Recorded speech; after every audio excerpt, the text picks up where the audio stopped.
Marcus Aurelius was the most powerful man on earth, yet he chose silence over vengeance. He ruled an empire in chaos, surrounded by war, plague, betrayal, and political manipulation. But through it all, he didn't let the noise around him drown the stillness within him. He knew something most people today have forgotten. Not every battle needs a sword. Sometimes silence is the sharpest weapon. You see, we live in a world that rewards loudness. Social media thrives on reactions. People are addicted to attention, drama, confrontation. But the Stoic knows there is a deeper strength in choosing not to react. A strength that few understand and even fewer master. That strength is silence. Have you ever been tempted to reply to someone's insult, to defend yourself when someone spreads lies about you, to strike back when someone disrespects you publicly?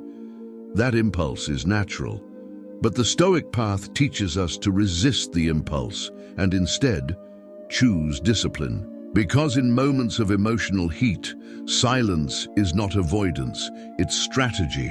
This is not about being passive. It's about being powerful in a different way. It's about knowing that your energy is sacred and not everyone deserves a response. It's about understanding that karma, nature, time, and truth will handle what you don't need to. And most of all, it's about trusting yourself to rise above noise, pettiness, and ego traps. In this video, we'll explore 7 real-world situations where your silence is more powerful than your words, where letting karma do the work is not weakness, but mastery, where stillness is not submission, but elevation.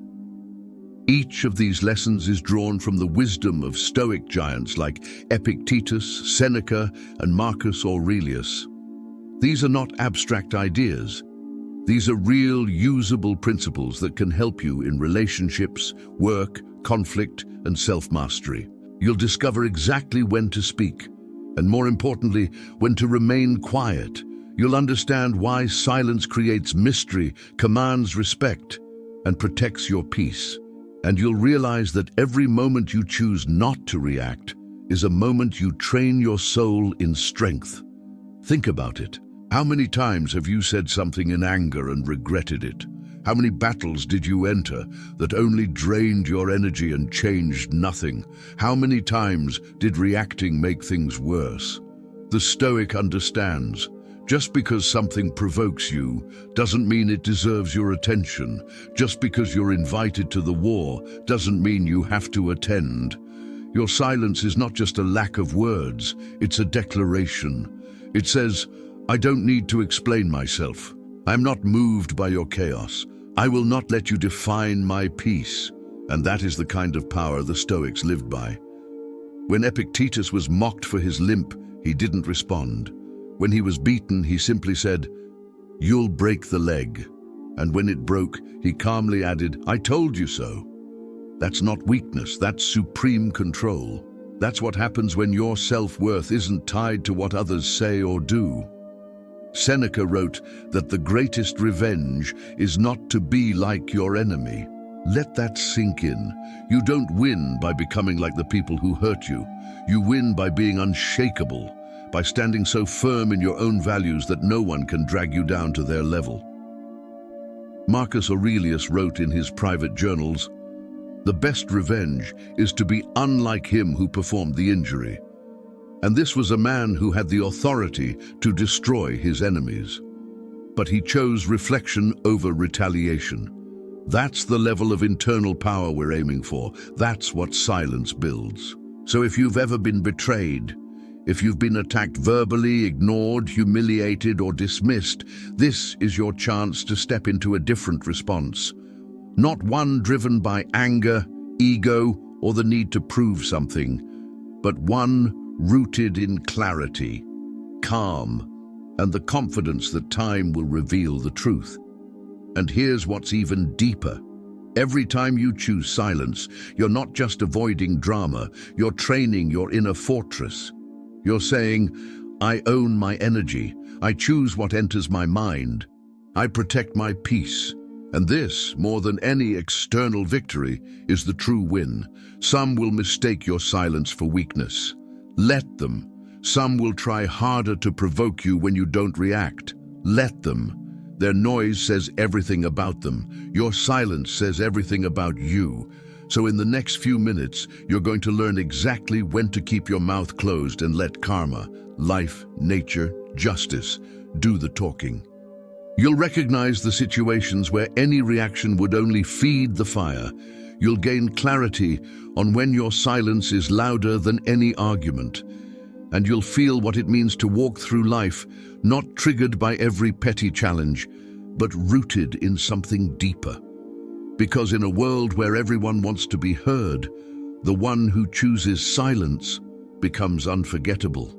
You're about to discover the 7 moments in life when saying nothing is the ultimate move, when stillness is a strategy, when walking away is a form of wisdom, when karma is your ally and your silence is the signal that you've already won. So stay with me until the very end, because the last point is the one that almost everyone misses.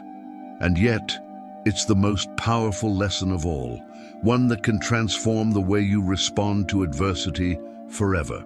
If you take these lessons seriously, they won't just make you calm, they'll make you untouchable. You'll stop trying to prove yourself to people who don't matter. You'll stop needing to defend your peace to those who can't comprehend it. You'll start living from a place of sovereignty, that quiet strength that the world can feel, but can never shake.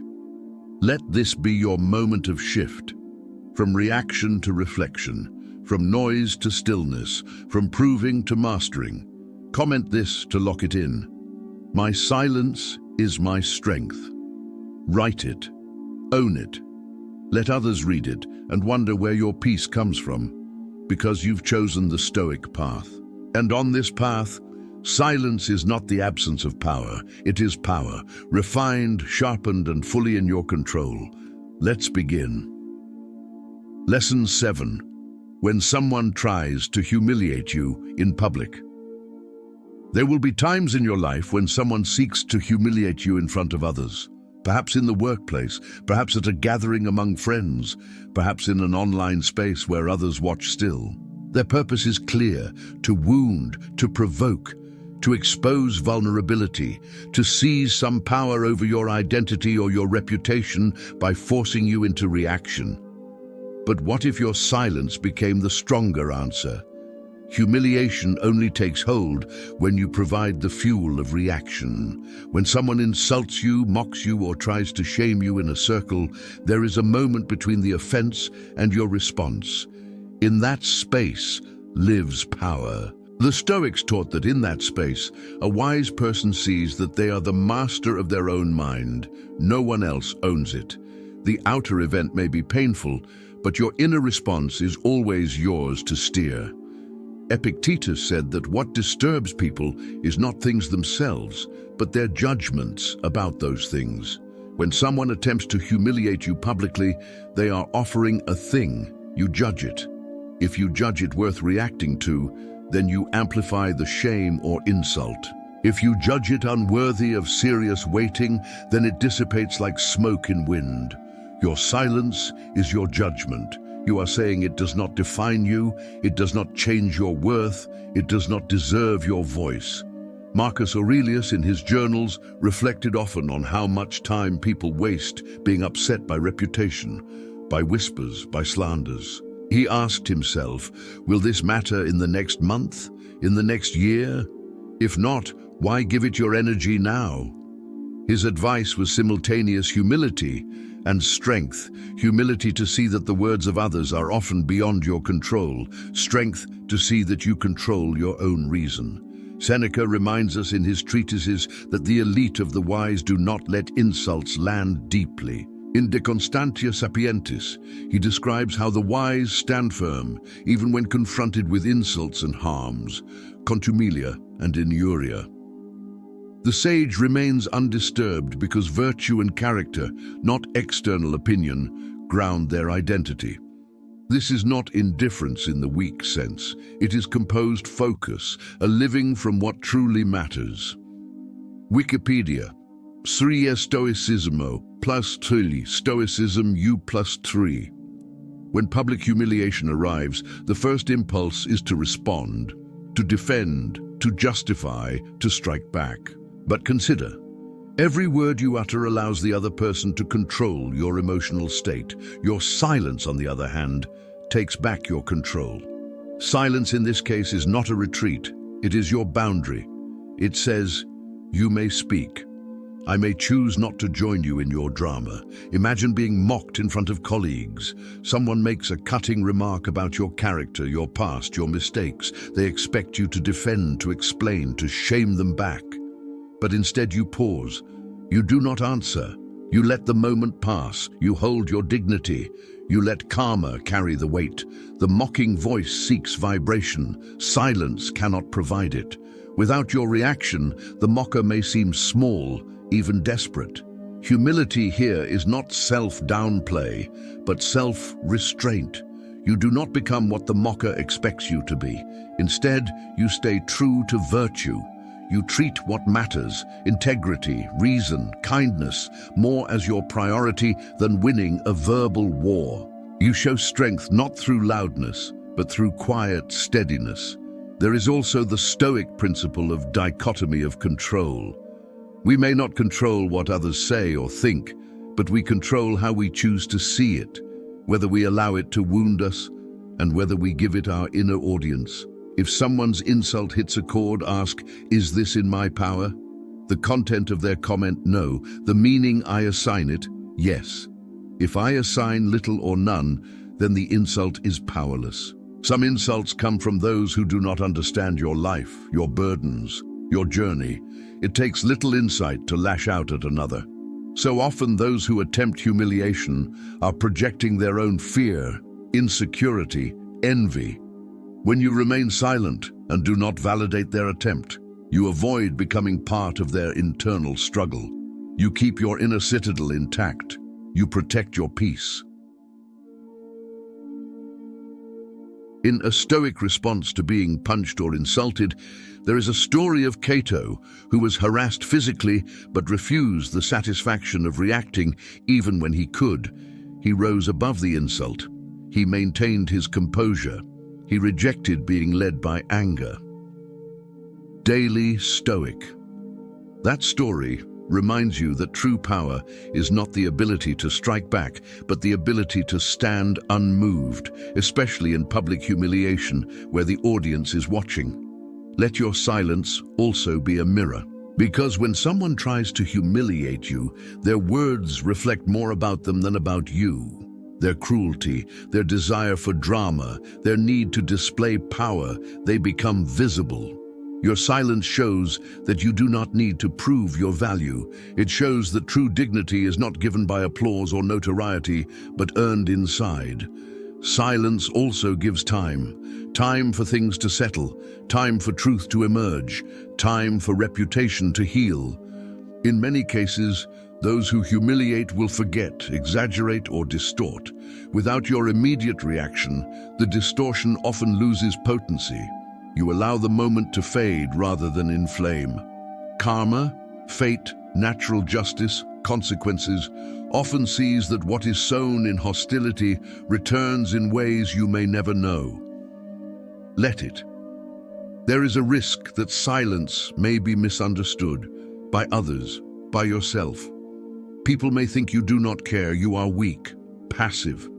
But the Stoics teach that what matters is inner virtue, not outer praise or blame. If your motives are pure, your silence is not passivity, it is disciplined choice. Ask yourself, is speaking now going to serve virtue or ego? If ego, better to be silent. Sometimes speaking out is needed, if injustice is grave, if boundaries must be clarified, if danger arises. Stoicism is not about being mute in the face of violation.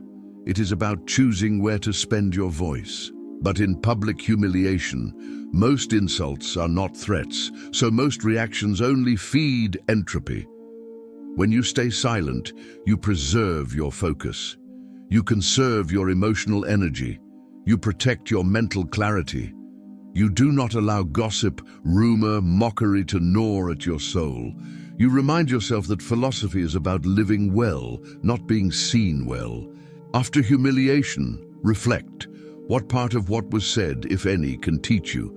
Is there something in it you want to change, not because someone else said it, but because your reason and virtue tell you it is useful? Perhaps there is no lesson. Perhaps it is just noise. Either way, silence allows you to examine with clarity. It allows growth. It allows peace. Understand also that your value is not in what others think or say. It is in your actions, your character, the effort you make when no one watches. When you live anchored by virtue, reputation becomes secondary. If it erodes, inner strength does not. If it transforms, all better. If it remains misunderstood, still you own your peace. Let this be your armor, silence against humiliation. Let it wrap you in composure. Let it whisper to the world that you are not for show, but for substance. Let your restraint signal more than 1,000 responses ever could. As you move through life, you will face humiliation again. It is inevitable, but each time do not rush to speak. Pause, breathe, reflect, ask, will this matter tomorrow? Will this reaction align with who I want to be? If it will not, stay silent. Let the natural order, the truth, karma handle what noise cannot. This is lesson 7, the moment when silence is your most eloquent response. When you are humiliated in public, speak with your integrity, but do not speak unnecessarily. Let karma echo what you dare not shout. Value your inner peace more than vanity. Choose your silence, because sometimes staying quiet is the most powerful voice you will ever use. Lesson 6. When someone lies about you behind your back. Few things test our character more deeply than the sting of betrayal. When someone spreads falsehoods about you, especially in secret behind your back, it awakens a very primal response. The need to defend your name. The urge to confront, to correct, to expose the liar, to make things right. But the Stoics would ask you something very different. Is your peace really worth trading for someone else's chaos? When someone lies about you, it feels like a theft, not of your possessions, but of your image, your name, your truth. And in a society obsessed with reputation, that can feel like everything. But Marcus Aurelius reminds us that reputation is just noise, something outside our control, something fragile, fleeting. What matters, he wrote, is what you are, not what they say. Think of this. If someone lies about your character and you did nothing wrong, does the lie change who you are? If a rumor spreads, but your conduct remains clean, does it truly harm your virtue? And if the people who hear the lie never bothered to ask you the truth, were they really your people at all? The Stoics would say, you cannot stop others from lying, but you can stop yourself from being consumed by it. Epictetus taught that external events do not harm us, only our interpretations do. The lie exists, but whether you let it sink into your soul, that is up to you. Whether you chase it, fight it, obsess over it, that is your choice. And choices are what define us. It's easy to get caught in the emotional storm, the anger, the betrayal, the need to restore your image. But when you speak from that place, you often make things worse. You spread the fire further. You validate the rumor by reacting to it. You fall into the trap the liar set, not because you were weak, but because you felt compelled to fix what was never your fault to begin with. The Stoic knows, not every attack deserves a counterattack. Not every lie needs to be hunted down. Some things must be left to the quiet force of time, karma, truth, because lies are fast, but truth is patient. Lies may get the spotlight, but truth always wins the war. Seneca reminds us that anger and obsession with revenge are like drinking poison and expecting someone else to die. When you let someone's lie dominate your thoughts, you give them free rent in your mind. But why would you hand over your peace to someone who couldn't even face you directly? Silence in the face of lies is not surrender. It's transcendence. It's the refusal to let someone else dictate your energy. It's trusting that your actions over time will speak louder than any whispered distortion ever could. It's knowing that truth doesn't scream. It endures. Imagine this. Someone spreads a false story about you. It gains traction, people talk, you hear the whispers, you see the glances. Your name tastes different in their mouths. What do? The untrained mind reacts, posts a defense, makes phone calls, fires back. But the Stoic mind pauses, breaths, watches, and remains calm. Not because it's weak, but because it's strong enough to endure temporary misunderstanding. Marcus Aurelius dealt with betrayal from close advisors, generals, and family. He had the power to punish, but often chose restraint. Why? Because his aim wasn't revenge. His aim was virtue. He knew that what people say is less important than what history reveals. And history always reveals everything. There is also this. Lies are weapons of the small-minded. People who lie about you are often trying to mask their own deficiencies. They fear your presence, your influence, your calm, so they try to distort you because they cannot match you. Your silence, your refusal to descend to their level, is a mirror they cannot bear. Stoicism teaches that your inner fortress, your reason, your virtue, your will, is untouchable unless you open the gate. Lies knock. You don't have to let them in. You don't have to explain yourself to those committed to misunderstanding you. And here's the paradox. The more you chase a lie, the more alive you keep it. The more you ignore it, the more absurd it becomes. Silence does not feed the rumor, it starves it. You must also trust the intelligence of those who truly know you. If someone hears a lie and chooses to believe it without ever speaking to you directly, they were never truly aligned with your values. Let them go. Better to lose illusions than to live among traitors. Silence here is not indifference. It is discipline. It is the ability to say, I know who I am. I do not need to explain myself to people who don't care to know the truth. That kind of self-assurance is rare, but it is magnetic. It is untouchable. People may say you're cold for not reacting. Let them. People may say you don't care. Let them. The truth is, you care so deeply about your peace, your purpose, and your energy that you will not let gossip drag you into spiritual poverty. Some lies may cause temporary damage, a lost relationship, a missed opportunity, a damaged perception. But even then, the Stoic perspective asks, is that really a loss? Or is it simply a pruning of what didn't belong in your journey to begin with? The people who matter stay. The people who need gossip to decide drift away. Let them. Your silence filters your circle. It reveals who is solid and who is soft under pressure. And that is one of the quiet gifts of falsehood. It exposes the truth in others. Another layer, when you remain silent, you allow the universe to work on your behalf. Time is an incredible revealer, so is behavior. When your actions continue to show consistency, discipline, calm, and strength, lies begin to look ridiculous. The contrast is too loud to ignore. And there's also this.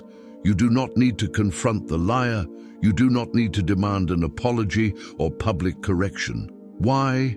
Because in Stoic practice, your serenity matters more than your reputation. You cannot build a virtuous life if every storm derails your inner weather. Epictetus would say, if someone speaks ill of you and it is true, then correct your conduct. If it is false, then laugh. Or better yet, do nothing. What wisdom is there in shouting at the wind? Silence becomes a language. A language that says, I will not be moved by shadows. I do not chase noise. I let truth speak through time and through character. When lies come, take them as reminders, not of weakness, but of your growth. Because lies only chase those who are seen. They try to stain those who are rising. Be flattered, let the lie come and let it pass, like a cloud that cannot stop the sun. This is lesson 6. When someone lies about you, do not descend. Rise through silence, through peace, through the daily, relentless living of your truth. That's how karma works, not in fireworks, but in quiet, irreversible clarity. Lesson 5. When a loved one hurts you and doesn't apologize. Nothing wounds quite like the silence after betrayal by someone you love. It could be a close friend, a sibling, a partner, or even a parent. And sometimes the most painful part is not what they did. It's what they didn't do afterward. No apology, no acknowledgement, just silence. And you're left holding all the weight, all the emotion, all the unanswered questions. In these moments, the desire to speak can be overwhelming. You want to ask why. You want to express your pain. You want to make them understand the damage they caused. But here is the brutal truth that the Stoics faced head-on. Some people cannot offer what they do not possess. Some hearts cannot reflect on themselves. Some egos cannot admit fault. And if you wait for an apology to find peace, you place your soul in the hands of someone who has already dropped it once. The Stoic path offers a different route, one that may feel colder at first, but ultimately leads to liberation. Instead of demanding closure through words, it teaches us to create closure through reason. Instead of chasing apologies, it teaches us to release expectations. Instead of expressing every hurt, it shows us how to sit in silence, not as a victim, but as a master of ourselves. Epictetus taught that the root of suffering is our attachment, not just to people, but to outcomes, to fairness, to justice that fits our personal narrative. He said, "It is not things themselves that disturb us, but our opinions about them." When a loved one hurts us and refuses to apologize, it is not the act alone that torments us. It's our belief that they should act differently, that they should acknowledge our pain, that they owe us something. But do they? What does someone truly owe you? According to Stoicism, nothing. Not even love. Not even truth. Not even respect. Because the Stoic knows that to be free, one must relinquish demands upon others. You cannot build a tranquil life while keeping emotional debts open with other people. You must clear the ledger, not by forcing repayment, but by forgiving the balance. Imagine this. Someone you love deeply wrongs you. It could be a betrayal of trust, a lie, a broken promise, or abandonment in a moment of need. Days pass, weeks, no apology, no recognition of the harm. You feel the weight of silence pressing in. And then comes the question, should I say something? Should I reach out again? Should I explain how much it hurt? The Stoic response, not unless you're doing it for virtue. Not unless your words are an act of love detached from expectation. Otherwise, you are simply trying to control what cannot be controlled, the inner life of another human being. Seneca wrote in On Anger that when someone wrongs you, you must pause and ask whether you are angry because of injustice or because your pride is wounded. And more often than not, it's the second. It's the idea that someone dared to treat you in a way that contradicts your image of the relationship. That image, your attachment to it, is the real cause of your pain. Now, this doesn't mean you must accept disrespect. Stoicism does not ask you to be passive in the face of repeated harm. Boundaries are sacred, but it does mean that you do not need to announce every line that's been crossed. Sometimes the boundary is in the silence, in walking away without drama, in removing your presence without explanation, in trusting that your absence speaks louder than any accusation ever could. There is also this: silence gives you back your power. When you wait for an apology, you are standing still, emotionally frozen until the other person acts. But when you choose silence, not out of spite but out of clarity, you take motion again. You say, "You don't have to validate my experience, I validate it myself." That is the kind of self-possession Stoicism trains us in. Marcus Aurelius, in his Meditations, speaks often about dealing with the flaws of others. He wrote, "When you wake up in the morning, tell yourself, the people I deal with today will be meddling, ungrateful, arrogant, dishonest, jealous, and surly." And then he reminds himself that their behavior cannot harm his soul unless he allows it. That is the Stoic shield, not the absence of pain, but the refusal to let pain become identity.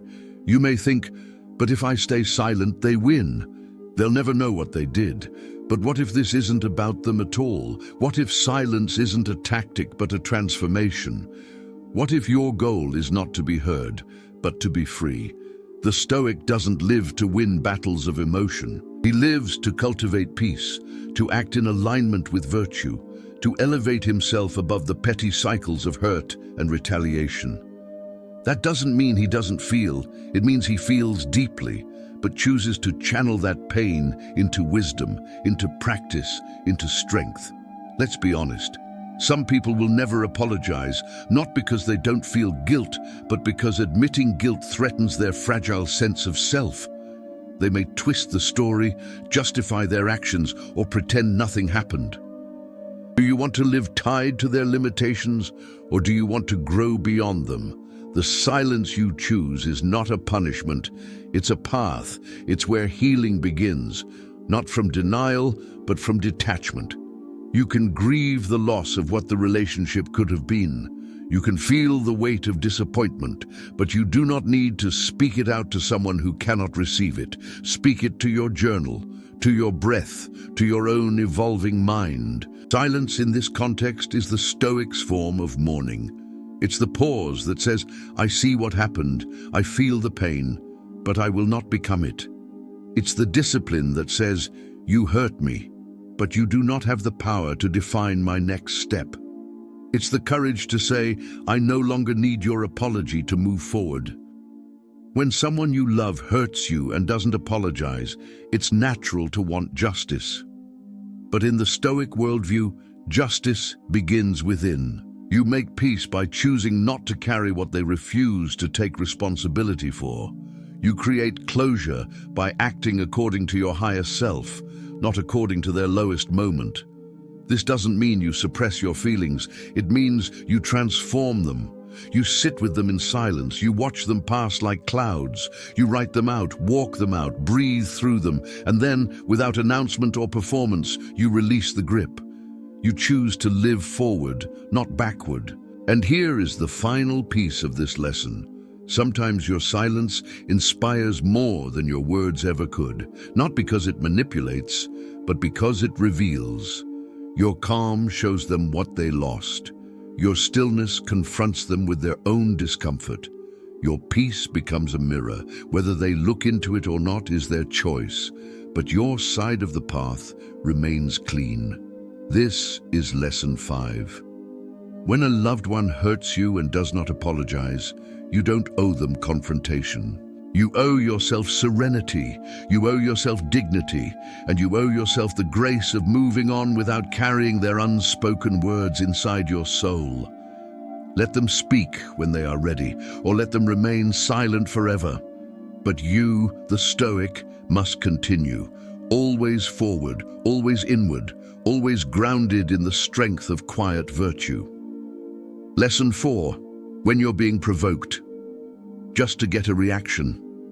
There is a particular kind of conflict that is designed not to solve problems, but to spark chaos. A person pushes your buttons, not because they want clarity, not because they seek truth, but because they crave your reaction. They feed on it, they grow in it. And the more emotionally charged your reply, the more power you give them. This is not a disagreement rooted in reason. This is a trap, a test, a deliberate attempt to pull you away from yourself. The Stoics were very clear about this kind of situation. You must see it for what it is, a performance, a provocation, a stage set not for resolution, but for destruction.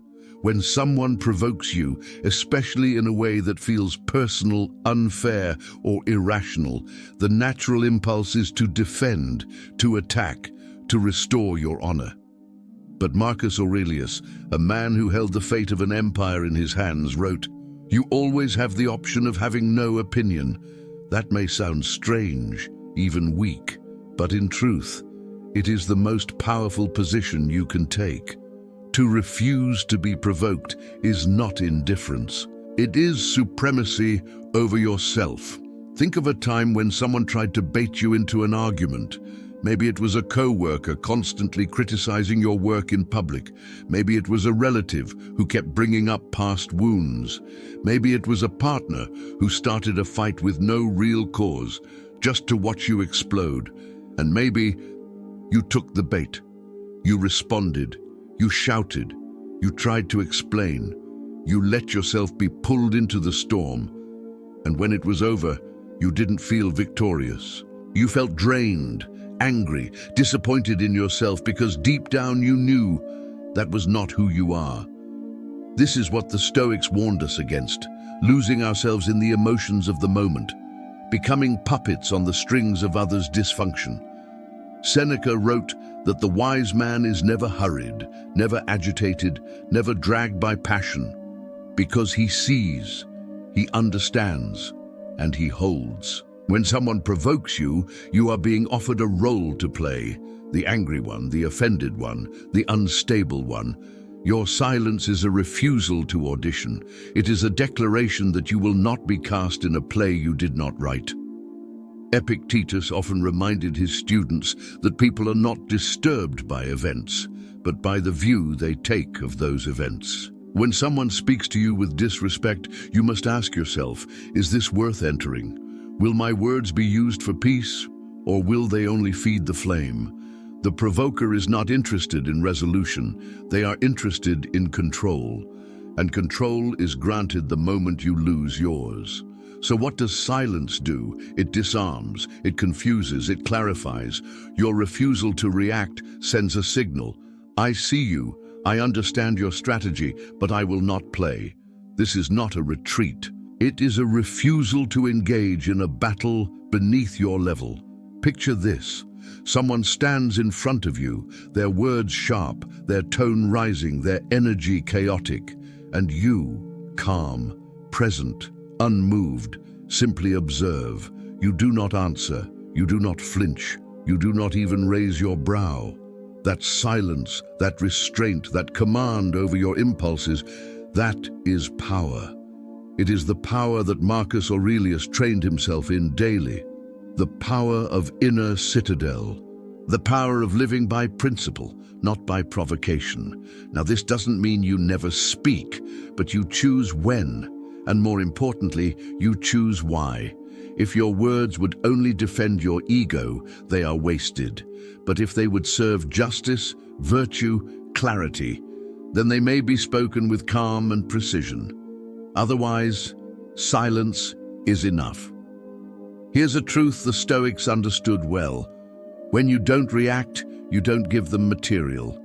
There is nothing to escalate, no weakness to exploit, no fuel to keep the fire burning. The flame dies where it cannot feed. Your silence is not passive, it is the active application of mastery. It is the hand on the reins.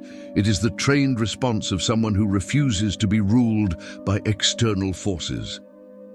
This is why the Stoics practice premeditatio malorum, the mental rehearsal of adversity, so that when provocation came, they had already seen it, already prepared for it, already chosen the higher response. Because here is the other truth. You can win the argument but lose yourself. You can prove your point but damage your peace. And the Stoics chose peace because peace is not weakness. It is strength that refuses to be shaken. Think also of the impact your silence has on those watching. In any situation of public tension, at work, in family, in social spaces, your stillness becomes a message to others and to yourself. It says, I am not controlled by emotions. I am not led by ego. I am guided by principle. Seneca said, no man is more unhappy than he who never faces adversity, for he is not permitted to prove himself. Being provoked is your moment to prove your training. It is the test of your emotional resilience, and you pass not by counterpunching, but by not entering the ring at all. Some will say, but they need to be put in their place.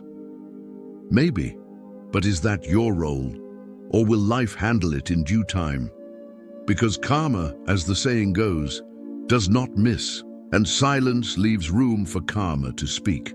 The Stoic does not shout above the storm. He stands still and lets the storm pass, and when it passes, what is left is not scorched earth, but the solid ground of self-respect, because you chose calm over chaos, clarity over confusion, mastery over reaction. This is not easy. It never will be, but it is simple. Do not react to provocation. Observe it, understand it, and stay rooted, stay unmoved, stay sovereign. This is lesson 4. When someone tries to provoke you just to get a reaction, stay silent. Not out of fear, not out of avoidance, but out of power. Let your silence expose their noise. Let your stillness remind you and them who holds the real control. Because in that silence, you don't lose your power. You become it. Lesson 3. When you know the truth, but they insist on the lie. There will come moments in life where you stand face to face with dishonesty, not from strangers, but from people close to you. They will insist on a false version of events. They will deny facts, rewrite history, or cling to a story that serves their ego.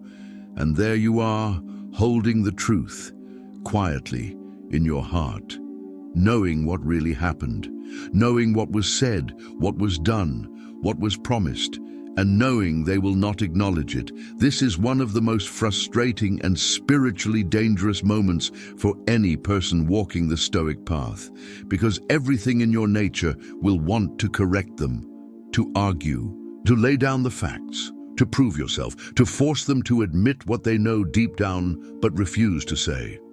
But the Stoic teaches, truth does not need to shout, it needs to stand. In these situations, silence is not defeat. It is your final declaration. It says, I am not here to play games with the truth. I am not here to drag it through the mud just so someone else feels comfortable in their illusion. You do not respond because you know the truth is not a debate. It is a foundation, and foundations do not move. Epictetus said that it is not the things themselves that trouble us, but our opinions about them.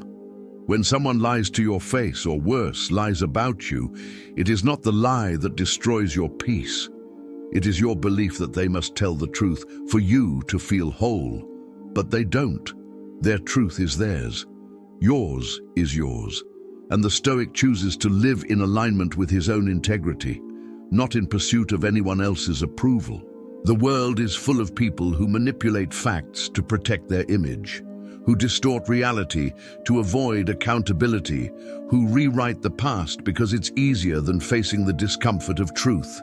When you encounter such people, your impulse may be to shine a light on every falsehood, but the moment you engage in that battle, you're playing by their rules, and their rules are rigged to win through volume, not value. The Stoic doesn't play in the arena of lies. He lives above it.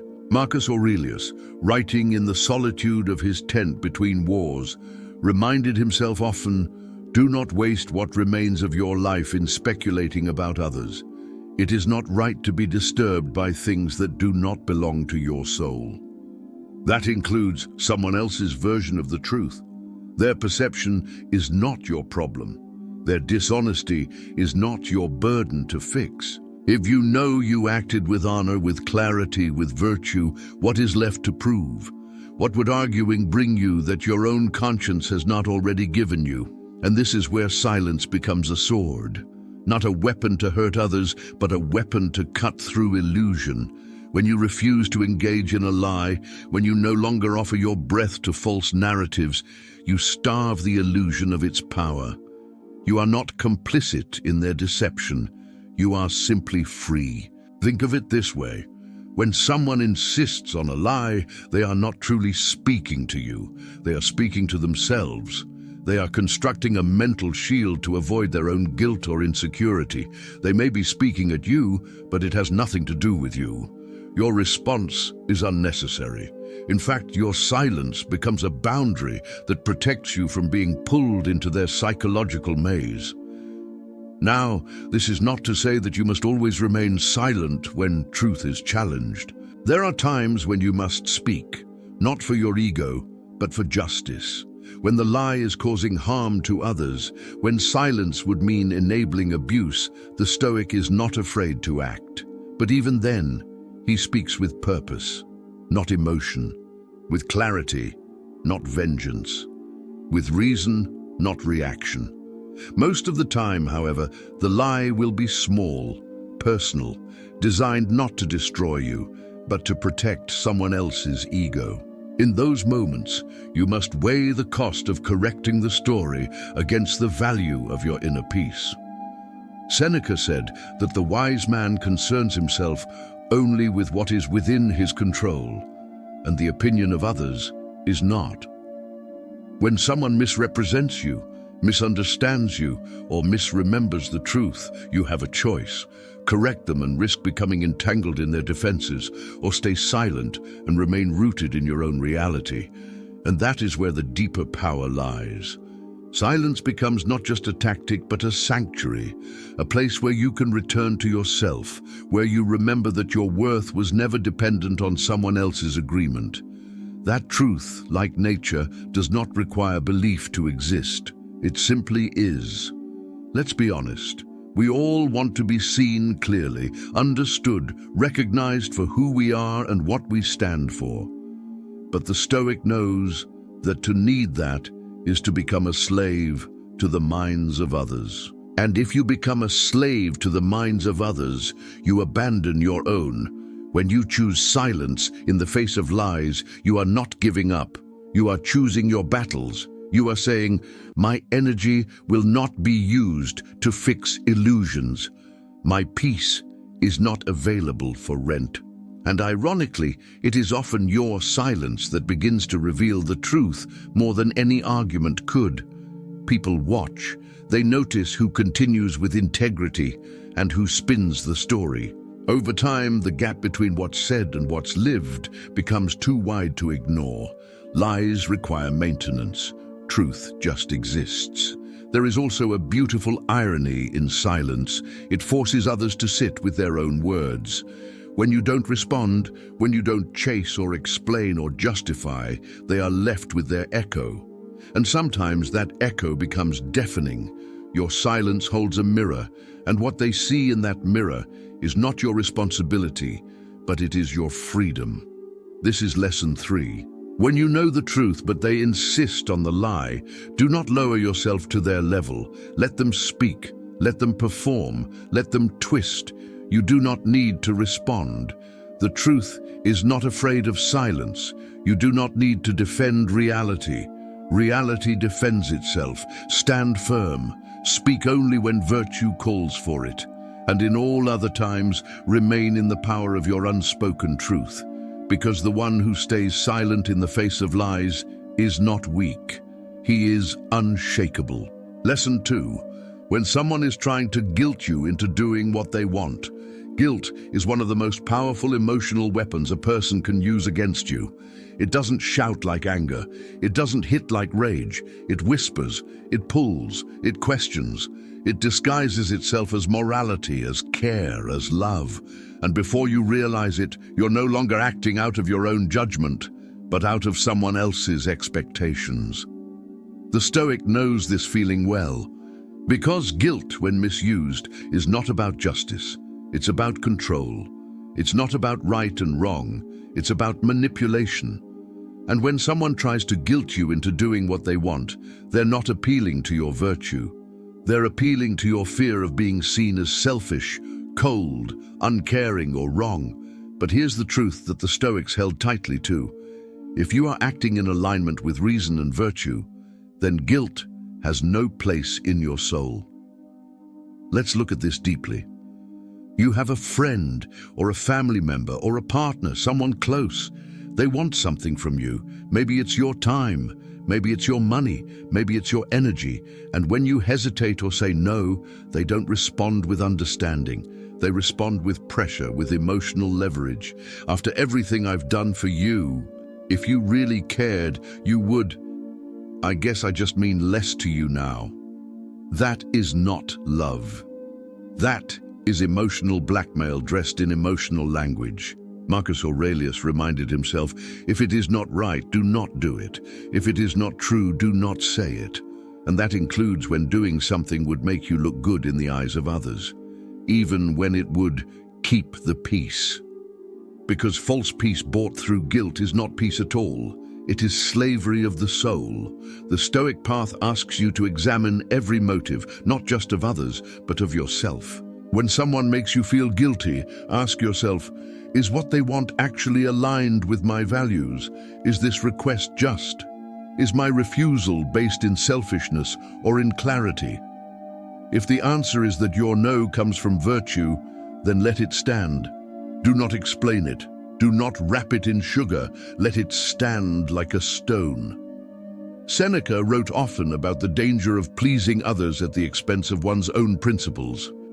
In On Tranquility of Mind, he describes how people exhaust themselves by chasing the approval of others, becoming tangled in obligations that are not rooted in reason. He warns, a life lived to satisfy the guilt triggers of others is not a life lived freely. You must understand, guilt is only useful when it reveals a true violation of your moral compass. If you lied, if you harmed, if you betrayed, that is the rightful domain of guilt. But if someone else's disappointment in you is simply because you did not comply with their desires, then that is not your guilt to carry. Silence, in this case, becomes your protection. When guilt is being used to manipulate, any verbal defense you offer becomes fuel. Why didn't you? You should have. Don't you see what this means to me? The more you explain, the more the guilt deepens its roots. But when you stay silent, not out of avoidance but out of clarity, you end the conversation. You draw a line, you say without words, I will not be led by your projections. I will not betray myself to comfort your narrative. This is not cruelty. It is discipline. Let's say your friend tries to guilt you into lending them money you cannot give, or a family member expects your time at the cost of your own mental health, or a partner demands constant reassurance that drains your peace. When you say no and they respond with guilt, you are being invited into a false contract. Abandon yourself for me. The Stoic answer is no. You can love someone and still say no. You can care deeply and still walk away. You can have compassion without becoming compliant. Epictetus said, don't explain your philosophy, embody it. That includes in your boundaries, in your silence, in your refusal to let guilt drive your choices. Because here's the deeper Stoic truth. When you act from guilt, you do not act freely. And when you are not free, you cannot be virtuous. Even good deeds lose their power when done from compulsion, not conviction. The person using guilt may not even be aware of it. They may be hurting, afraid, confused, but that is their responsibility to work through, not yours to absorb. The Stoic does not hate the one who manipulates. He simply chooses not to follow them into emotional fog. Your silence is the space where you return to yourself, where you ask, what does my reason say? What does my conscience say? Can I look myself in the mirror tomorrow if I say yes to this? Or would I be violating something deeper? Because a yes born of guilt is often followed by resentment, fatigue, regret. And the Stoic avoids those, not by hardening his heart, but by refining his judgment. Think of guilt as a wind. It may blow hard. It may chill your skin. It may throw dust in your eyes. But you are the mountain. You do not move. You do not need to argue. You do not need to convince. You do not need to justify. Let your no be enough. Let your silence speak the boundary. And if the person walks away, then so be it. You do not lose people by honoring your values. You lose illusions. And that is a gift. This is not an easy lesson, Many people were raised to please, to comply, to absorb guilt as a form of love. But the Stoic knows that love without freedom is not love, and guilt without truth is a prison. Your silence becomes your sanctuary, a sacred space where you honor what is right, even if others do not understand it. Let them be confused, let them be disappointed, let them sit with their own expectations. That is their journey, not yours. This is lesson 2. When someone tries to guilt you into doing what they want, stay silent. Not because you are indifferent, but because you are clear, because your peace is not negotiable.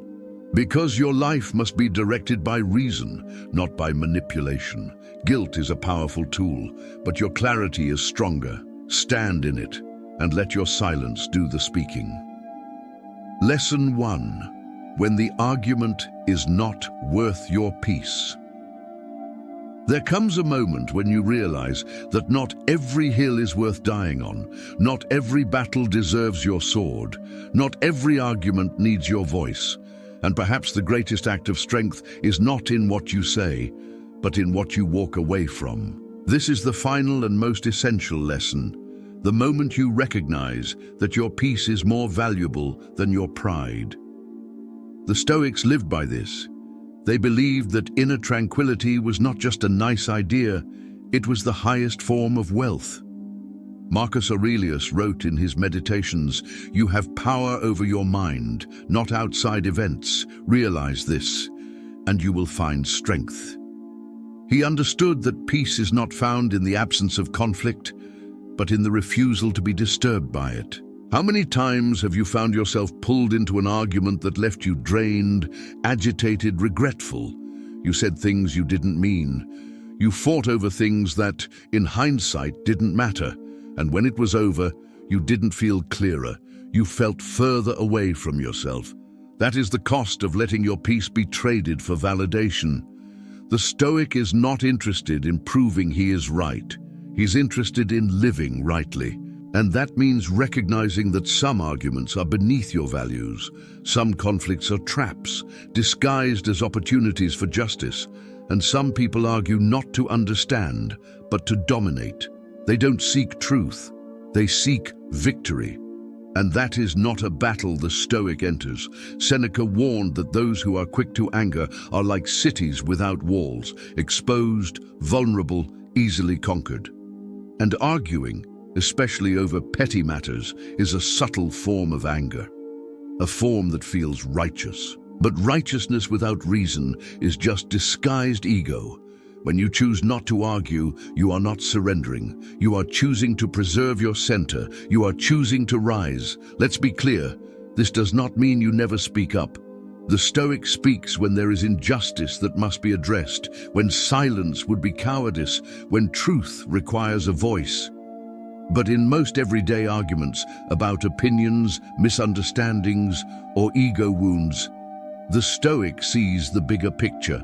Ask yourself, will this matter in 5 days, 5 months, 5 years? If the answer is no, then why would you pay for it with your peace today? When someone challenges you with disrespect, provokes you with sarcasm, misinterprets your intentions, or questions your decisions, not from curiosity but from arrogance, you do not need to respond. Your silence is not weakness. It is wisdom. It is your way of saying, my peace is not up for debate. There's a profound dignity in choosing silence when noise surrounds you. When others argue to be seen, you disappear into calm. When they shout for attention, you stand still. And in doing so, you become unshakable. Imagine someone confronts you in public. They twist your words, accuse you of something untrue, demand you explain yourself. All eyes turn to you. And instead of reacting, you pause, you take a breath, and you walk away. In that moment, you become untouchable. Not because you won the argument, but because you refused to enter a space where your peace would be the price of participation. Epictetus said, "If you want to improve, be content to be thought foolish and stupid." Let that sink in. Sometimes, The price of inner peace is outer misunderstanding. People may think you're avoiding the issue, that you're weak, that you're afraid to speak. Let them. You are not responsible for their assumptions. You are responsible for your soul. And your soul was not designed to be tossed around by every opinion, every slight, every disagreement. It was built to stand like a mountain, calm, grounded, rooted in virtue. Think of the countless hours lost to arguments that resolved nothing, the friendships strained, the relationships broken, the nights of sleep sacrificed because your mind couldn't let go of a fight. What if in those moments you had chosen silence instead? What if your peace had been your priority? Here is the paradox of Stoic silence. The less you react, the more control you gain. The more you walk away, the more you rise. The more you say nothing, the more people start to wonder where your strength comes from. And it comes from this: you have nothing to prove, not to them, not to the world, not even to yourself. You've chosen a higher path, one where your energy is sacred, where your mind is trained, where your emotions are guided, not suppressed, not denied, but guided by reason. When someone tries to pull you into a fight that isn't about truth, but about ego, remember this: you can win and still lose. You can make your point and still lose your peace. You can silence them with your words, but end up shouting in your own mind for days. The Stoic chooses differently. He sees the bait, he sees the trap, and he smiles, not with arrogance, but with compassion, because he knows the cost of entering, and he values his serenity too much to spend it recklessly. This is the final lesson, the most powerful one. Not everything deserves your reaction. Not every insult needs a reply. Not every misunderstanding needs to be corrected. Not every lie needs to be chased down. Because sometimes the highest form of power is restraint. You are not what people think of you. You are not what they say in anger. You are not the assumptions they make in haste. You are what you choose to embody, and when you choose peace again and again, that becomes your identity. So let the world shout. Let them misunderstand. Let them call your silence avoidance, arrogance, or fear. You know the truth. Your silence is not an absence. It is a presence of clarity, of composure, of command. This is lesson 1. When the argument is not worth your peace, stay silent. Let others waste their breath. Let others chase noise. You remain still, because the one who walks away with his peace intact always wins. And now we arrive at the end. Not just the end of a video, but the close of a journey through silence, through mastery, discipline, and the kind of inner strength that cannot be measured by how loud you are, but by how still you can remain. You've listened to 7 powerful lessons, each one grounded in ancient wisdom, each one anchored in a timeless truth. That silence is not weakness, it is power. Not retreat, but strategy. Not submission, but sovereignty. In a world that constantly pulls you to react, to explain, to defend yourself against misunderstanding, judgment, and provocation, you've just been given a map that leads in the opposite direction. A path few take, a path of calm, of composure, of choosing your battles, and more importantly, of choosing yourself. Because when you choose silence in the right moments, you're not running, you're rising. You're choosing peace over pride, stillness over struggle, depth over drama. This is not the common path. Most people were never taught how to hold their tongue, how to walk away without turning their back on themselves. Most were never shown that silence can be louder than any argument and more revealing than any confession. But you now know better. You know what Epictetus meant when he said that freedom comes from understanding what is within your control and refusing to be disturbed by anything that isn't. You understand why Marcus Aurelius wrote daily reminders to himself about not wasting time arguing with people who didn't care to change. You understand why Seneca warned that the one who is always reacting is always ruled by someone else's agenda. You've seen that there is no virtue in being constantly available to the emotional demands of the world, that not every insult requires a comeback, not every betrayal requires closure, not every conflict needs your presence, and certainly not every lie deserves your truth. What you've learned here is more than just information, it is transformation. If you let it be, this knowledge doesn't work if it stays on the screen. It only becomes wisdom when it enters your life, when it becomes your response in that next conversation, when you breathe instead of react, when you say nothing, not because you didn't have something powerful to say, but because you had something far more powerful to protect: your peace. Imagine living each day knowing that no matter what happens outside of you, you do not have to surrender your calm, that someone else's behavior does not get to dictate your energy, that your mind is not a battlefield, but a fortress, and you are the only one with the key. That is what Stoicism offers you, not an escape from life, but a way to walk through it untouched by its madness.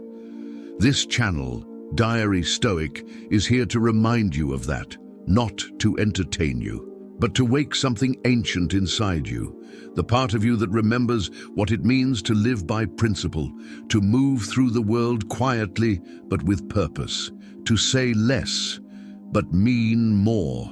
And if this journey through silence has moved you, has challenged you, has stirred something in your soul, then carry it with you. Let the silence grow inside you like a muscle. Let it strengthen every time you want to speak, but choose to observe instead. Let it remind you that you are not here to prove anything. You are here to become something solid, something strong, something still. There will be people who do not understand your silence, who think you are cold, distant, passive. Let them. They are not your audience. You do not need their approval. You are not walking their path. You are walking yours. A path of restraint, a path of presence, a path where silence is not the absence of emotion, but the mastery of it. And now, as we bring this to a close, I want you to take a moment to reflect, truly reflect. How many times in the past have you given your peace away for free? How many arguments did you enter that you now realize were never worth it? How much of your energy have you spent reacting to people who were never even listening? And now, more importantly, ask yourself, how will I respond next time? That's the test. That's the moment where all of this matters. Not here, not in theory, but in real life. When the insult comes, when the betrayal happens, when the lie spreads, when the provocation arrives, will you speak or will you stay still? Only one of those choices leads to mastery. So from now on, when you feel your ego rising, when the words are forming, when the urge to react begins to burn, pause. Ask yourself, is this worth my peace? If it isn't, let it go. Let them talk. Let the storm pass. Let your silence speak for you. And if you want to remember this in your own words, I invite you to comment below with a single phrase. Silence is my superpower. Let that be your anchor. Let that be your reminder. Let that be the sentence that defines your next decision, because you are no longer who you were when you started watching this. You are someone who understands the strength in stillness. You are someone who has tasted the power of not responding. You are someone who can walk away, not in weakness, but in wisdom. This is what we believe in at Diary Stoic. Not the loud life, not the emotional life, but the intentional life. A life where every word you speak has purpose, where every silence you choose has meaning, where every step you take is rooted in values, not reactions. And if you choose to live that way, every day, every moment, every breath, then no one, no insult, no situation, no storm will ever be able to take your peace from you again. Because your silence is no longer an absence. It is your presence. It is your shield. It is your superpower. And it begins now.